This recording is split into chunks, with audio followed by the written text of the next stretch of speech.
노화는 남의 문제가 아니다. 고대 그리스의 철학자 아리스토텔레스는 몸이 늙어가는 것, 즉 노화에 대해 이렇게 정의했다. 노화는 건조로 이동하는 것이다. 주변을 둘러보면 이 말을 더욱 실감할 수 있다. 싱싱한 사과였는데 시간이 지날수록 쭈글쭈글해지는 것도 그렇고, 나뭇가지에서 따온 탄력 있던 나뭇잎도 수분이 마르면 바스락거리며 부서지는 것도 노화는 건조로 이동하는 것이라는 말을 증명한다. 자연의 일부인 우리 몸도 다를 바 없다. 촉촉하고 윤기 나던 피부는 메마르면서 거칠어지고, 눈은 뻑뻑해지거나 침침해지고, 손끝에 물기가 말라 책장을 넘길 때면 의뢰침을 묻히게 된다. 그뿐만이 아니다. 비만 오면 허리나 무릎이 아프고, 유독 배와 턱에 군살이 붙고, 나이가 들수록 기억력도 떨어진다. 노화는 겉모습에만 나타나지 않는다. 내장이나 뼈, 혈관이 건조하면 다양한 질병으로 이어질 수 있다. 생활습관병이라고 하는 고혈압, 당뇨병, 고지혈증 등은 혈관의 내피세포나 췌장의 베타세포 같은 우리 몸의 세포가 비정상적으로 건조해진 결과 그 기능이 떨어져서 나타나는 질환들이다. 특히 여성은 몸속이 건조하면 자궁과 난소의 기능이 떨어져 부종이나 심한 체중 증가, 생리와 관련된 부인과 질환, 갱년기장애 등을 겪게 된다. 원인이 불명확하다고 알려진 치매 역시 뇌세포가 심하게 건조해져 쪼그라들면서 나타나는 현상이다. 이러한 몸의 노화 현상들은 20대를 넘으면 누구나 겪을 수 있는 일들이다. 20살이어도 세포가 건조하면 위의 증상들을 겪게 되고, 나이 50이 넘어도 세포의 수분이 충분하면 젊고 아름다운 몸을 유지할 수 있다. 즉, 노화 현상은 중년기나 노년기에만 나타나는 문제가 아닌 것이다. 그럼 지금부터 노화는 세포 건조가 원인이다 내용의 일부를 읽어드리겠습니다. 나이가 들면 촉촉하고 윤기 나던 피부는 나이가 들수록 메마르고 거칠어집니다. 눈도 뻑뻑해지고 손끝에 물기도 말라 책장을 넘길 때는 의뢰침을 묻히게 됩니다. 또 음식을 삼키다 목에 걸려 사례가 들 때도 많습니다. 이게 다 몸속 명확히 말하면 세포가 건조해졌다는 증거입니다. 그뿐만이 아닙니다. 비만 오면 허리나 무릎이 아파옵니다. 또 유독 배와 턱에 군살이 붙습니다. 기억력이 떨어져서 말하려는 단어가 입안에서만 맴돌 뿐 도무지 떠오르지 않을 때가 많습니다. 이런 현상들도 내장과 관절, 뼈 심지어 뇌에 이르기까지 각 부위의 세포가 건조해서 나타나는 것입니다. 실제로 유아기의 몸무게 70%나 차지하던 수분은 나이가 들수록 점점 감소하여 성년기에는 60%, 노년기에는 55%에 지나지 않는다고 합니다. 이것만 보더라도 몸이 더 건조해지지 않도록 하는 것이 노화를 늦추는 가장 효과적인 방법이라는 것을 알 수 있습니다. 이런 노화나 건조 현상은 20대를 넘으면 누구나 겪습니다. 흔히 생각하듯 중년기나 노년기에만 해당하는 문제가 아닌 것입니다. 생활 환경도 현대인의 몸을 건조하게 만드는데 한몫합니다. 지나친 냉난방 탓에 1년 내내 건조하게 지내다 보니 가습기 없이는 겨울나기가 힘들 정도입니다. 목욕 방식도 달라져서 욕조에 물을 받아 느긋하게 몸을 담그기보다는 후다닥 샤워로 끝낼 때가 많습니다. 그러다 보니 몸을 충분히 덮이지 못해 냉증이 쉽게 생깁니다. 몸이 차면 세포의 건조 상태가 더 악화됩니다. 이 같은 문제는 식생활에서도 찾을 수 있습니다. 아침 식사로 많이 먹는 빵과 우유, 습관처럼 마시는 녹차는 모두 우리 몸을 차게 만듭니다. 이렇듯 자신도 모르게 몸을 차게 만들어서 세포의 건조를 부추기며 사는 모습을 보면 안타까울 뿐입니다. 이런 생활 습관을 고쳐 몸이 건조해지는 것을 막으면 내장 기능이 활발해지고 피부도 촉촉해지며 노화도 느리게 진행됩니다. 주변을 보더라도 나이보다 젊어 보이는 사람들은 한결같이 활발하게 몸을 움직이기 때문에 몸에 늘 온기가 돌고 피부에도 윤기가 있습니다. 내장이나 뼈, 혈관의 세포가 건조해지면 겉모습에만 영향을 미치는 것이 아니라 다양한 질병에 걸리기도 합니다. 생활습관병이라고 하는 고혈압, 당뇨병, 고지혈증 등은 혈관의 뇌피세포나 췌장의 베타세포 같은 우리 몸의 세포가 비정상적으로 건조해진 결과 그 기능이 떨어져서 나타나는 질환들입니다. 또한 치매라 불리는 인지층은 뇌세포가 건조해 쪼그라들면서 나타나는 질병입니다. 특히 여성은 몸속 건조증을 치료하면 자궁과 난소의 기능이 활발해져 부종이나 심한 체중 증가, 부인과 질환, 갱년기 장애 등을 빨리 극복할 수 있습니다. 세포 보습으로 몸의 건조를 막는 것은 어렵거나 특별하지 않습니다. 식사와 목욕을 비롯한 일상적인 습관 몇 가지만 변경하면 현재의 몸에 생긴 질병과 불쾌한 증상을 완화하고 노화를 늦출 수 있으며 젊고 건강한 몸관으로 활기찬 삶을 즐길 수 있습니다.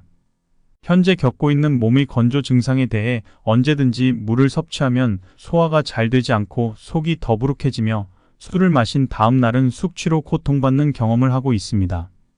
볼이 불룩해져 뱃살이 찌기 시작하고 머리카락은 힘이 없어지고 푸석하며 탈모로 머리카락이 점차 줄어들고 날씬하던 종아리가 부쩍 굵어지는 등 노화 현상의 원인은 세포의 건조에 있다는 것입니다. 생선을 말리면 수분이 날아가 껍질이 쭈글쭈글해지는 것처럼 우리 피부의 주름도 늘어나게 됩니다. 나무가 시들면 속이 비는 것은 골다공증이 생기는 원리와 비슷하며 줄기를 잘라놓은 꽃은 시간이 지나면 생기를 잃고 말라들어 물을 흡수하지 못하는데 이는 지나치게 세포가 메말라 우리 몸이 수분을 흡수하지 못하게 되는 것과 같습니다. 몸속에서 일어나는 이러한 건조 현상을 그대로 두면 언제 몸이 건어물이나 드라이 플라워처럼 변할지 모를 일이기도 합니다. 여러분도 다음과 같은 몸의 건조 증상을 체크해 보시는 것을 권장합니다. 갈증이 심한 경우 필자의 병원을 찾은 환자들 중에는 평소에도 자주 목이 마르다며 심한 갈증을 호소하는 사람들이 많습니다. 이런 환자들은 녹차나 찬 음료를 자주 섭취하며 아랫배가 나오고 다리가 굵다는 공통점이 있습니다. 물을 마셔도 갈증이 가시지 않고 결국 하체 비만 증상은 동양의학에서 말하는 수독증에 해당합니다. 몸 밖으로 나갈 수분이 몸속에 그대로 남아 주머니 모양의 기관이나 움푹 들어간 부위, 세포 간질에 고여 해를 끼치는 것입니다.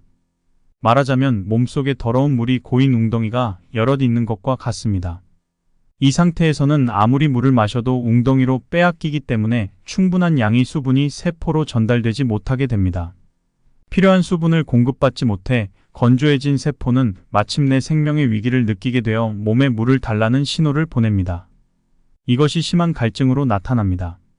갈증은 세포가 건조함을 나타내는 신호입니다. 온몸의 세포가 건조한 상태면 노화가 더 심해집니다. 비 오는 날에는 몸 상태가 좋지 않습니다. 비가 오면 무릎이 아프다는 말이 많이 있습니다. 비가 오면 물이 통증을 일으킵니다. 냉방이 강한 곳에 있으면 머리가 아프다는 말도 있습니다. 이러한 사례를 통해 알 수 있듯이 물과 냉증, 통증은 서로 깊은 관련이 있습니다. 물은 물체의 열을 식히는 작용을 합니다. 자동차 엔진의 열도 냉각수로 식힌다는 것이 그 예입니다. 이와 비슷하게 몸속에 있는 불필요한 수분은 냉각수와 같은 역할을 하여 몸을 차게 만듭니다. 게다가 몸이 비에 젖거나 쉽게 노출되면 몸속에 고여있던 수분이 몸을 더욱 차게 만듭니다. 그리고 불필요한 수분이 있는 부위에는 통증이 생기고 이러한 상태가 심해지면 불쾌 증상이나 질환으로 나타납니다. 몸이 차가워지며 통증이 생길 때 욕조에 충분히 몸을 덮으면 통증이 덜해지고 땀을 흘린 후에는 몸이 가벼워진 느낌이 듭니다. 특히 운동으로 땀을 흘리면 우울했던 기분까지 밝아지는 심리적인 효과도 얻을 수 있습니다. 비만이 되면 몸 상태가 좋지 않거나 증상이 악화되는데 동양의학에서는 이런 현상을 수도가 관련이 있다고 봅니다. 목욕이나 운동으로 몸을 차게 만드는 냉각수 역할을 하는 물을 몸 밖으로 내보내면 증상이 호전되는 것을 보더라도 관련성을 부인할 수 없습니다. 땀을 많이 흘린다. 몸을 조금만 움직여도 땀이 나는 사람들이 있습니다. 이런 사람들은 평소에 땀을 많이 흘리기 때문에 몸에 수분이 쌓이지 않을 것이라 생각할 수 있겠지만 사실은 그렇지 않습니다. 특별한 이유 없이 땀이 많이 나는 곳은 몸을 건강하고 탄력 있게 유지하는 체내 균형이 무너졌다는 증거이자 노화를 알리는 위험 신호입니다. 땀을 적당히 흘리면 세포가 촉촉해지고 피부도 매끈해지는 이점이 있습니다. 그러나 수독으로 인해 흘리는 다량의 땀은 식은땀으로 운동이나 목욕할 때 나오는 정상적인 땀과 다릅니다. 나이가 들수록 땀이 잘 난다고 할 때의 땀이 바로 이 식은땀에 해당합니다. 평소에 이유 없이 땀이 많이 난다면 지금 내 몸의 세포가 심하게 메말라 있다는 뜻이므로 세포가 수분을 충분히 흡수할 수 있도록 식습관과 생활습관을 개선해야 합니다. 유독 하체에 살이 많다. 동양의학에서는 비만을 물렁살 비만과 지방살 비만으로 나누고 그에 따라 약제도 각기 다르게 처방합니다. 물렁살 비만인 사람은 되게 살같이 생기고 땀을 많이 흘리며 자주 붓고 관절의 통증이 잘 생깁니다. 이런 유형에는 몸을 덮이고 소변으로 수분의 배설을 촉진하는 방기왕기탕을 처방합니다. 한편 지방살 비만인 사람은 변비가 잦고 근육질의 복근이 강하며 배가 나온 경우가 많습니다. 이런 유형에는 배변 활동을 활발히 해서 지방의 대사를 촉진하는 방풍통성산을 처방합니다. 현대인의 비만 유형을 보면 비만 여성의 대부분과 비만 남성의 절반 정도가 물렁살 비만에 속한다는 것을 알 수 있습니다. 수독증이 있는 사람이 그만큼 많다는 뜻입니다. 나이가 들수록 유독이 하체가 두툼해지는 것은 세포의 건조로 인해 몸이 노화하고 있다는 신호입니다. 본래 세포로 가야 할 물이 배나 허벅지, 종아리 등의 피하나 세포 간질에 고여 있어 세포는 수분에 굶주리다 결국 쭈글쭈글해진 상태인 것입니다. 우리 몸은 스스로를 치유하는 능력이 있습니다. 그래서 몸에 해가 되는 물질이 있거나 특정 물질이 과다하게 있으면 이를 제거하기 위해 몸에 불쾌한 증상을 일으키기도 합니다. 몸 상태가 좋지 않을 때 머리가 아프거나 설사를 하는 것도 이런 이유에서입니다. 말하자면 그 같은 증상들은 몸속에 불필요한 수분 때문에 세포가 건조해져서 몸이 노화하고 있다는 것을 알려주는 위험 신호입니다. 신기능이 약해지면 노화가 빨라집니다. 세포의 건조를 막아 노화를 늦추려면 먼저 몸속에 고인 불필요한 수분을 몸 밖으로 내보내야 합니다. 이를 위한 가장 효과적이고 신속한 방법은 신기능을 촉진하는 것입니다. 동양의학에서 말하는 신은 신장뿐만 아니라 부신과 생식기, 비뇨기 등을 포함합니다. 따라서 남성의 고환과 정소, 여성의 자궁과 난소도 신에 속합니다. 우리 몸에 있는 수분은 대부분 신장에서 소변으로 배설됩니다. 신장은 몸속에서 댐 역할을 하면서 몸속의 물을 관리합니다. 그런 신장의 기능을 소홀히 여겨서는 결코 몸의 건조와 노화를 멈출 수 없습니다. 필자는 저녁 무렵이 되면 다리가 부은다는 환자들에게 신기능을 촉진하는 생활 습관을 실천하게 했습니다. 그 결과 다리의 부기가 줄어들어서 몸이 가벼워진 느낌이 들었고 실제로 몸무게도 줄었다고 합니다. 또한 몸매가 날씬해지고 현기증이 사라진 환자도 있었습니다. 애초에 목적은 다리의 부기를 줄이는 것이었지만 기대 이상의 큰 효과를 보았습니다. 이처럼 신기능이 활발해지면 몸에서 불필요한 수분이 빠져나와 몸 상태가 좋아지고 노화 현상도 줄어들어 활기를 되찾을 수 있습니다. 동양의학에서는 노화가 신기능의 약화에서 비롯된다고 보고 있습니다. 신월한 신의 기운이 떨어진 상태를 뜻하며 이 말에서도 노화와 신기능의 밀접한 관계를 알 수 있습니다. 소변 줄기가 가늘고 힘이 없어지거나 잠을 자다가 새벽에 깨어나지 못한 적이 있다면 신호를 의심해야 합니다. 그 밖에 허리나 무릎의 통증, 다리의 부종, 발기부전 등도 모두 신장에서 비롯된 증상들입니다. 그런데 신기능의 약화로 인해 나타나는 증상들은 유독 하체와 관련된 것이 많습니다. 이유는 중력의 영향으로 불필요한 수분이 하체로 흘러내려 신장이나 비뇨기, 생식기 등 신에 속하는 장기들을 차갑게 만들어 그 기능을 떨어뜨리기 때문입니다. 또한 신장은 몸속에 불필요한 수분을 배출하는 장기이므로 기능이 약해지면 수분을 조절하기 힘들어집니다. 따라서 수분이 폭발적으로 증가하면 신어 증상이 나타날 수 있습니다. 동양의학에서는 신어를 생명력으로 보기도 합니다. 신기능을 강화하여 불필요한 수분을 몸 밖으로 배출하는 것은 노화를 늦추는 데 도움이 됩니다. 이렇게 하면 메마른 세포가 충분히 수분을 흡수할 수 있으므로 자연히 노화도 느려집니다. 과도한 물 섭취는 수동을 일으킵니다. 우리 몸을 젊고 생기 있게 하는 수분은 세포 속 수분, 즉 세포 내액입니다. 반면 수동을 일으키는 수분은 세포와 세포 사이, 위장이나 장관 속 부비동, 피하의 세포와 세포 사이 등에 위치한 세포액입니다. 물을 많이 마셔도 세포 내액으로 직접 들어가는 것은 아니고 오히려 세포액만 늘어나 수독증을 유발할 수 있습니다. 이러한 상태가 지속되면 결국 댐이 무너지고 그 결과로 신어 증상이 나타납니다. 동양의학에서는 신어를 노화로 해석합니다. 신이 약해지면 뼈가 약해지거나 피부가 건조해지고 흑빛을 띠는 증상이 나타납니다. 노안이나 백내장이 되거나 귀가 어두워지는 등 다양한 노화 현상이 일어납니다. 약해진 신을 그대로 두면 노화가 더 빨리 진행됩니다. 노화의 가장 큰 원인은 신어, 즉 몸속의 불필요한 수분 때문입니다. 노화를 늦추려면 먼저 신기능을 강화하여 불필요한 수분을 몸 밖으로 배출해야 합니다. 이렇게 하면 메마른 세포가 수분을 충분히 흡수할 수 있으므로 자연히 노화도 느려집니다. 몸속의 수분은 세포 내액과 세포 외액으로 나누어지는데 이는 몸속에서 이루어지는 수분 조절의 원리를 이해해야 알 수 있습니다. 몸에서의 정상적인 수분 조절은 혈관 속 수분이 세포로 운반되고 세포 내액은 세포를 촉촉하게 만들고 기능을 수행한 뒤 남은 수분은 노폐물과 함께 신장을 통해 배출되는 과정을 거칩니다.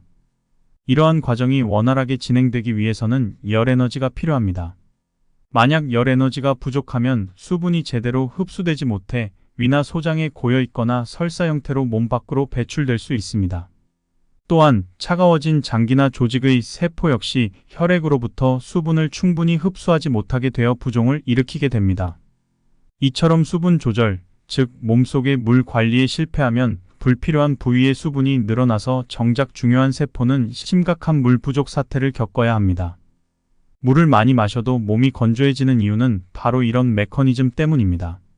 그러니 물기를 머금은 듯 촉촉한 몸을 만들려면 수분 섭취량을 늘리는 것이 아니라 섭취한 수분이 세포 속으로 충분히 흡수되도록 해야 합니다.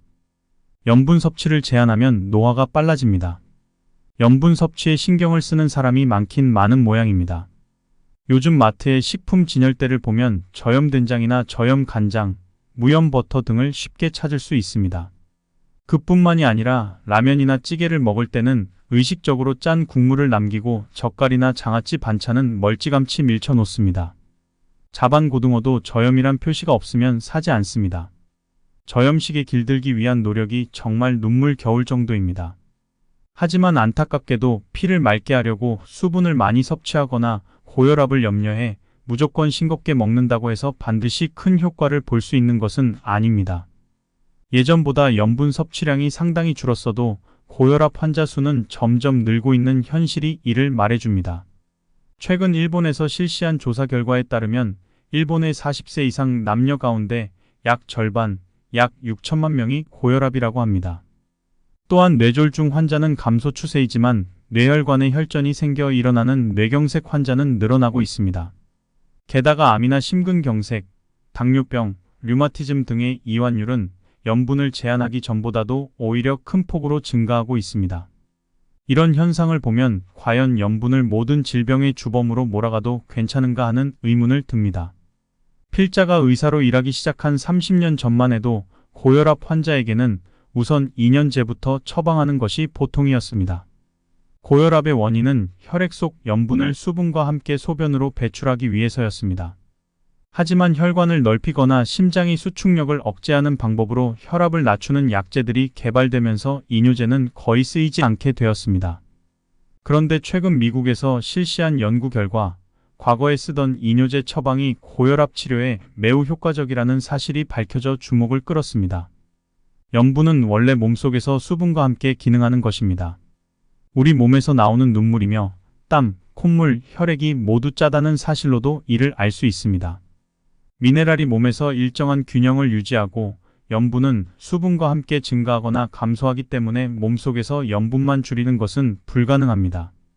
동양의학에서는 몸속에 남아있는 과도한 수분이 고혈압의 원인이라고 설명합니다. 수분이 많아 묽어진 다량의 혈액을 온몸으로 보내려면 심장은 강한 압력으로 박동을 해야 합니다. 그러니 혈관의 압력이 높아질 수밖에 없는 것입니다. 이 원리를 알면 이뇨제로 혈압을 떨어뜨릴 수 있는 이유도 이해가 될 것입니다. 즉, 몸속의 염분이 몸 밖으로 나갔기 때문이 아니라 염분과 함께 기능하는 수분이 몸 밖으로 나갔기 때문에 혈압이 떨어지는 것입니다. 그 반대 현상도 성립합니다. 우리 몸에서 염분이 수분과 함께 기능하는 이상 염분 섭취를 줄이면 당연히 수분도 줄어듭니다. 심한 경우 세포에 필요한 수분도 부족해져 온몸이 건조해집니다. 과도한 염분 제한은 노화를 향한 전력 질주나 다름없습니다. 소금을 얻는 바닷물은 원래 피부의 면역력을 높이고 살균 작용을 하는 것으로 알려져 있습니다. 이런 바닷물이 피부에서만 유익한 작용을 하고 몸에 들어가면 유해한 작용을 한다는 것은 납득하기 힘들죠.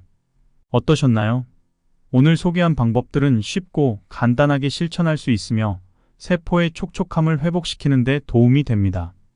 유익하셨다면 구독과 좋아요 눌러주시고 노화를 막고 젊음을 유지하기 위해 함께 실천해보세요. 감사합니다. 노화는 남의 문제가 아니다. 고대 그리스의 철학자 아리스토텔레스는 몸이 늙어가는 것, 즉 노화에 대해 이렇게 정의했다. 노화는 건조로 이동하는 것이다. 주변을 둘러보면 이 말을 더욱 실감할 수 있다. 싱싱한 사과였는데 시간이 지날수록 쭈글쭈글해지는 것도 그렇고, 나뭇가지에서 따온 탄력 있던 나뭇잎도 수분이 마르면 바스락거리며 부서지는 것도 노화는 건조로 이동하는 것이라는 말을 증명한다. 자연의 일부인 우리 몸도 다를 바 없다. 촉촉하고 윤기 나던 피부는 메마르면서 거칠어지고, 눈은 뻑뻑해지거나 침침해지고, 손끝에 물기가 말라 책장을 넘길 때면 을에 침을 묻히게 된다. 그뿐만이 아니다. 비만 오면 허리나 무릎이 아프고 유독 배와 턱에 군살이 붙고 나이가 들수록 기억력도 떨어진다. 노화는 겉모습에만 나타나지 않는다. 내장이나 뼈, 혈관이 건조하면 다양한 질병으로 이어질 수 있다. 생활습관병이라고 하는 고혈압, 당뇨병, 고지혈증 등은 혈관의 내피세포나 췌장의 베타세포 같은 우리 몸의 세포가 비정상적으로 건조해진 결과 그 기능이 떨어져서 나타나는 질환들이다. 특히 여성은 몸속이 건조하면 자궁과 난소의 기능이 떨어져 부종이나 심한 체중 증가, 생리와 관련된 부인과 질환, 갱년기장애 등을 겪게 된다. 원인이 불명확하다고 알려진 치매 역시 뇌세포가 심하게 건조해져 쪼그라들면서 나타나는 현상이다. 이러한 몸의 노화 현상들은 20대를 넘으면 누구나 겪을 수 있는 일들이다. 20살이어도 세포가 건조하면 위의 증상들을 겪게 되고, 나이 50이 넘어도 세포의 수분이 충분하면 젊고 아름다운 몸을 유지할 수 있다. 즉, 노화 현상은 중년기나 노년기에만 나타나는 문제가 아닌 것이다. 그럼 지금부터 노화는 세포 건조가 원인이다 내용의 일부를 읽어드리겠습니다. 나이가 들면 촉촉하고 윤기나던 피부는 나이가 들수록 메마르고 거칠어집니다. 눈도 뻑뻑해지고 손끝에 물기도 말라 책장을 넘길 때는 을에 침을 묻히게 됩니다. 또 음식을 삼키다 목에 걸려 사례가 들 때도 많습니다. 이게 다 몸속 명확히 말하면 세포가 건조해졌다는 증거입니다. 그뿐만이 아닙니다. 비만 오면 허리나 무릎이 아파옵니다. 또 유독 배와 턱에 군살이 붙습니다. 기억력이 떨어져서 말하려는 단어가 입안에서만 맴돌 뿐 도무지 떠오르지 않을 때가 많습니다. 이런 현상들도 내장과 관절, 뼈 심지어 뇌에 이르기까지 각 부위의 세포가 건조해서 나타나는 것입니다. 실제로 유아기의 몸무게 70%나 차지하던 수분은 나이가 들수록 점점 감소하여 성년기에는 60%, 노년기에는 55%에 지나지 않는다고 합니다. 이것만 보더라도 몸이 더 건조해지지 않도록 하는 것이 노화를 늦추는 가장 효과적인 방법이라는 것을 알 수 있습니다. 이런 노화나 건조 현상은 20대를 넘으면 누구나 겪습니다. 흔히 생각하듯 중년기나 노년기에만 해당하는 문제가 아닌 것입니다. 생활 환경도 현대인의 몸을 건조하게 만드는데 한몫합니다. 지나친 냉난방 탓에 1년 내내 건조하게 지내다 보니 가습기 없이는 겨울나기가 힘들 정도입니다. 목욕 방식도 달라져서 욕조에 물을 받아 느긋하게 몸을 담그기보다는 후다닥 샤워로 끝낼 때가 많습니다. 그러다 보니 몸을 충분히 덮이지 못해 냉증이 쉽게 생깁니다. 몸이 차면 세포의 건조 상태가 더 악화됩니다. 이 같은 문제는 식생활에서도 찾을 수 있습니다. 아침 식사로 많이 먹는 빵과 우유, 습관처럼 마시는 녹차는 모두 우리 몸을 차게 만듭니다. 이렇듯 자신도 모르게 몸을 차게 만들어서 세포의 건조를 부추기며 사는 모습을 보면 안타까울 뿐입니다. 이런 생활 습관을 고쳐 몸이 건조해지는 것을 막으면 내장 기능이 활발해지고 피부도 촉촉해지며 노화도 느리게 진행됩니다. 주변을 보더라도 나이보다 젊어 보이는 사람들은 한결같이 활발하게 몸을 움직이기 때문에 몸에 늘 온기가 돌고 피부에도 윤기가 있습니다. 내장이나 뼈, 혈관의 세포가 건조해지면 겉모습에만 영향을 미치는 것이 아니라 다양한 질병에 걸리기도 합니다. 생활습관병이라고 하는 고혈압, 당뇨병, 고지혈증 등은 혈관의 뇌피세포나 췌장의 베타세포 같은 우리 몸의 세포가 비정상적으로 건조해진 결과 그 기능이 떨어져서 나타나는 질환들입니다. 또한 치매라 불리는 인지층은 뇌세포가 건조해 쪼그라들면서 나타나는 질병입니다. 특히 여성은 몸속 건조증을 치료하면 자궁과 난소의 기능이 활발해져 부종이나 심한 체중 증가, 부인과 질환, 갱년기 장애 등을 빨리 극복할 수 있습니다. 세포 보습으로 몸의 건조를 막는 것은 어렵거나 특별하지 않습니다. 식사와 목욕을 비롯한 일상적인 습관 몇 가지만 변경하면 현재의 몸에 생긴 질병과 불쾌한 증상을 완화하고 노화를 늦출 수 있으며 젊고 건강한 몸관으로 활기찬 삶을 즐길 수 있습니다. 현재 겪고 있는 몸의 건조 증상에 대해 언제든지 물을 섭취하면 소화가 잘 되지 않고 속이 더부룩해지며 술을 마신 다음 날은 숙취로 고통받는 경험을 하고 있습니다. 볼이 불룩해져 뱃살이 찌기 시작하고 머리카락은 힘이 없어지고 푸석하며 탈모로 머리카락이 점차 줄어들고 날씬하던 종아리가 부쩍 굵어지는 등 노화 현상의 원인은 세포의 건조에 있다는 것입니다. 생선을 말리면 수분이 날아가 껍질이 쭈글쭈글해지는 것처럼 우리 피부의 주름도 늘어나게 됩니다. 나무가 시들면 속이 비는 것은 골다공증이 생기는 원리와 비슷하며 줄기를 잘라놓은 꽃은 시간이 지나면 생기를 잃고 말라들어 물을 흡수하지 못하는데 이는 지나치게 세포가 메말라 우리 몸이 수분을 흡수하지 못하게 되는 것과 같습니다. 몸속에서 일어나는 이러한 건조 현상을 그대로 두면 언제 몸이 건어물이나 드라이 플라워처럼 변할지 모를 일이기도 합니다. 여러분도 다음과 같은 몸의 건조 증상을 체크해 보시는 것을 권장합니다. 갈증이 심한 경우 필자의 병원을 찾은 환자들 중에는 평소에도 자주 목이 마르다며 심한 갈증을 호소하는 사람들이 많습니다.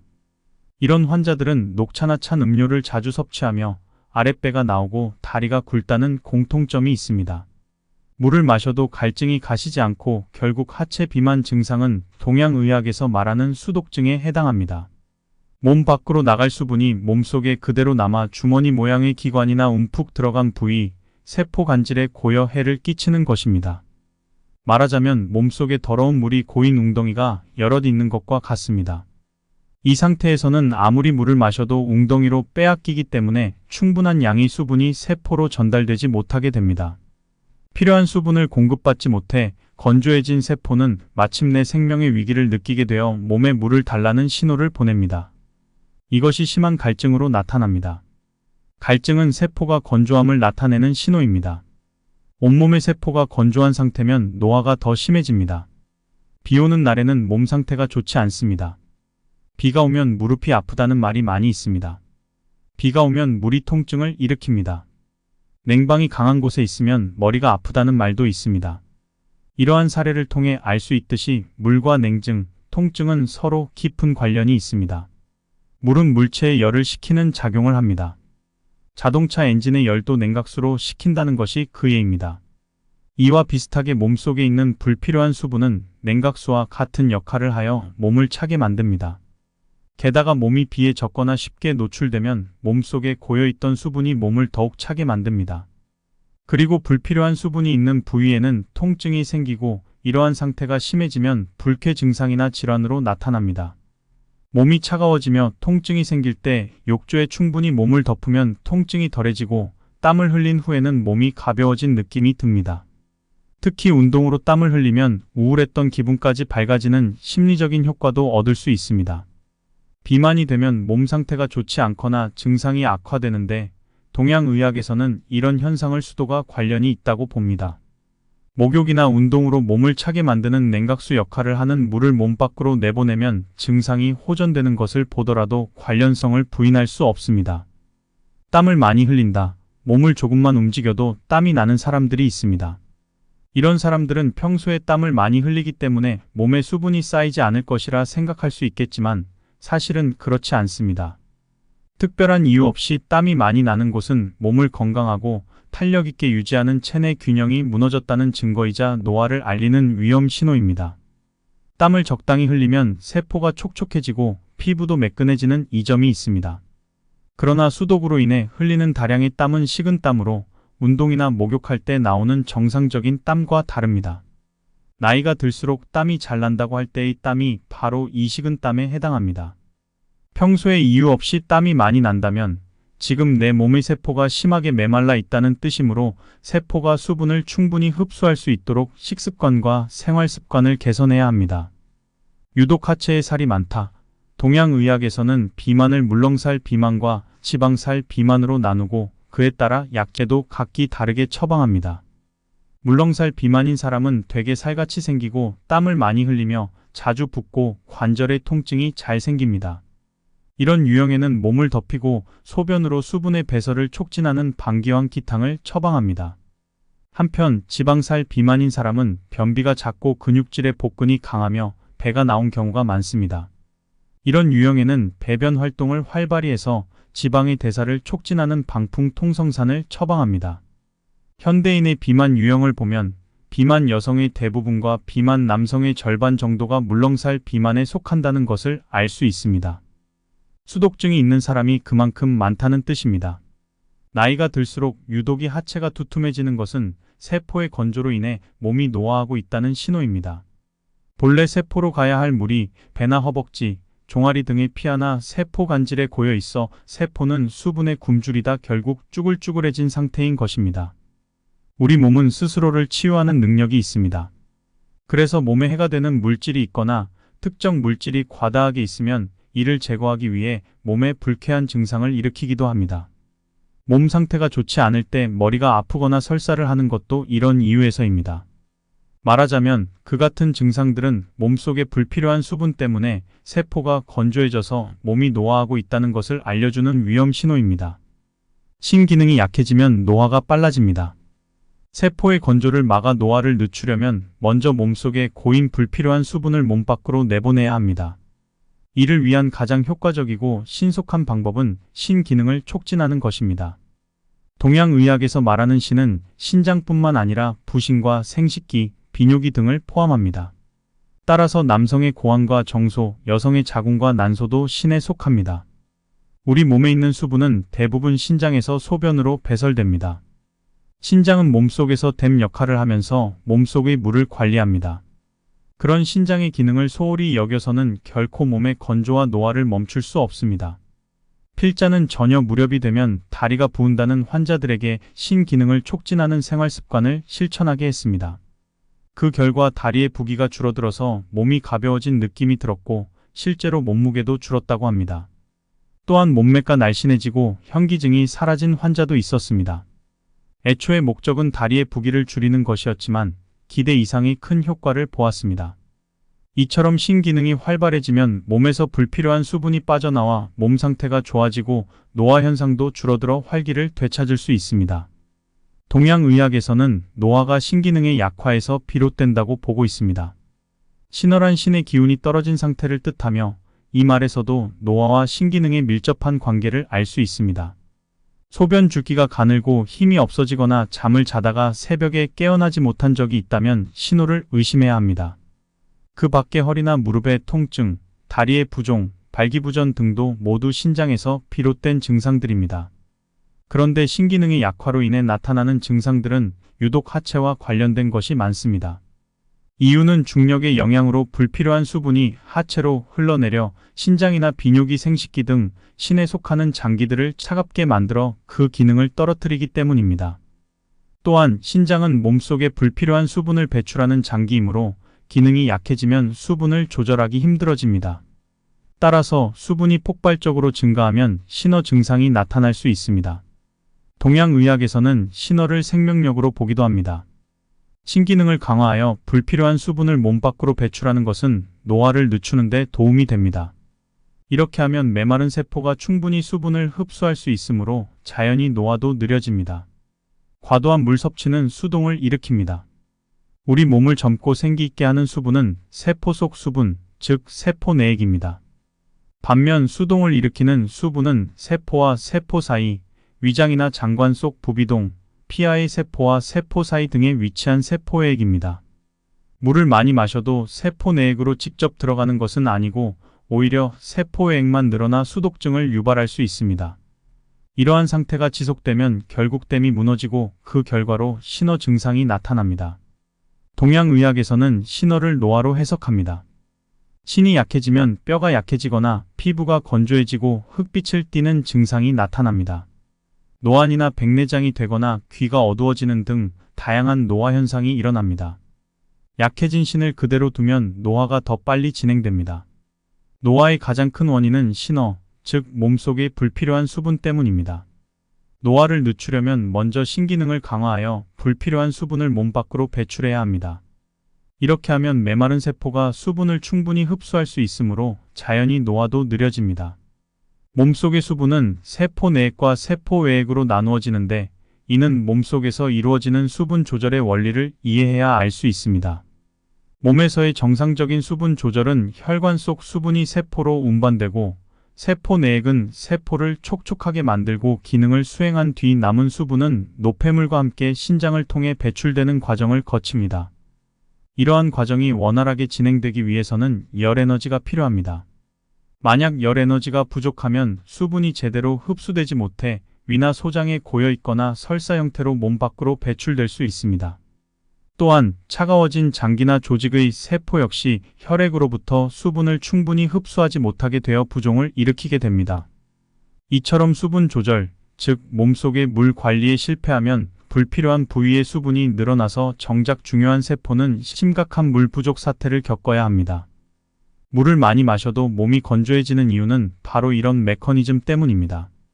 그러니 물기를 머금은 듯 촉촉한 몸을 만들려면 수분 섭취량을 늘리는 것이 아니라 섭취한 수분이 세포 속으로 충분히 흡수되도록 해야 합니다. 염분 섭취를 제한하면 노화가 빨라집니다. 염분 섭취에 신경을 쓰는 사람이 많긴 많은 모양입니다. 요즘 마트의 식품 진열대를 보면 저염 된장이나 저염 간장, 무염 버터 등을 쉽게 찾을 수 있습니다. 그뿐만이 아니라 라면이나 찌개를 먹을 때는 의식적으로 짠 국물을 남기고 젓갈이나 장아찌 반찬은 멀찌감치 밀쳐 놓습니다. 자반 고등어도 저염이란 표시가 없으면 사지 않습니다. 저염식에 길들기 위한 노력이 정말 눈물 겨울 정도입니다. 하지만 안타깝게도 피를 맑게 하려고 수분을 많이 섭취하거나 고혈압을 염려해 무조건 싱겁게 먹는다고 해서 반드시 큰 효과를 볼 수 있는 것은 아닙니다.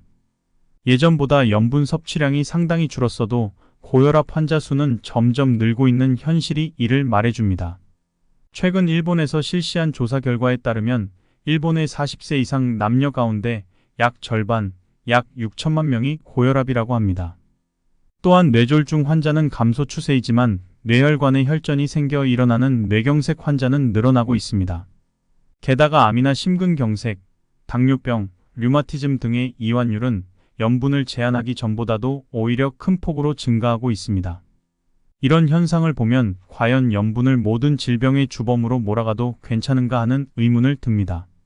필자가 의사로 일하기 시작한 30년 전만 해도 고혈압 환자에게는 우선 2년제부터 처방하는 것이 보통이었습니다.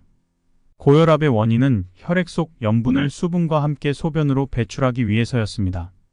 하지만 혈관을 넓히거나 심장의 수축력을 억제하는 방법으로 혈압을 낮추는 약제들이 개발되면서 이뇨제는 거의 쓰이지 않게 되었습니다. 그런데 최근 미국에서 실시한 연구 결과 과거에 쓰던 이뇨제 처방이 고혈압 치료에 매우 효과적이라는 사실이 밝혀져 주목을 끌었습니다. 염분은 원래 몸속에서 수분과 함께 기능하는 것입니다. 우리 몸에서 나오는 눈물이며 땀, 콧물, 혈액이 모두 짜다는 사실로도 이를 알 수 있습니다. 미네랄이 몸에서 일정한 균형을 유지하고 염분은 수분과 함께 증가하거나 감소하기 때문에 몸속에서 염분만 줄이는 것은 불가능합니다. 동양의학에서는 몸속에 남아있는 과도한 수분이 고혈압의 원인이라고 설명합니다. 수분이 많아 묽어진 다량의 혈액을 온몸으로 보내려면 심장은 강한 압력으로拍동을 해야 합니다. 그러니 혈관의 압력이 높아질 수밖에 없는 것입니다. 이 원리를 알면 이뇨제로 혈압을 떨어뜨릴 수 있는 이유도 이해가 될 것입니다. 즉, 몸속의 염분이 몸 밖으로 나갔기 때문이 아니라 염분과 함께 기능하는 수분이 몸 밖으로 나갔기 때문에 혈압이 떨어지는 것입니다. 그 반대 현상도 성립합니다. 우리 몸에서 염분이 수분과 함께 기능하는 이상 염분 섭취를 줄이면 당연히 수분도 줄어듭니다. 심한 경우 세포에 필요한 수분도 부족해져 온몸이 건조해집니다. 과도한 염분 제한은 노화를 향한 전력 질주나 다름없습니다. 소금을 얻는 바닷물은 원래 피부의 면역력을 높이고 살균 작용을 하는 것으로 알려져 있습니다. 이런 바닷물이 피부에서만 유익한 작용을 하고 몸에 들어가면 유해한 작용을 한다는 것은 납득하기 힘들죠. 어떠셨나요? 오늘 소개한 방법들은 쉽고 간단하게 실천할 수 있으며 세포의 촉촉함을 회복시키는 데 도움이 됩니다. 유익하셨다면 구독과 좋아요 눌러주시고 노화를 막고 젊음을 유지하기 위해 함께 실천해보세요. 감사합니다.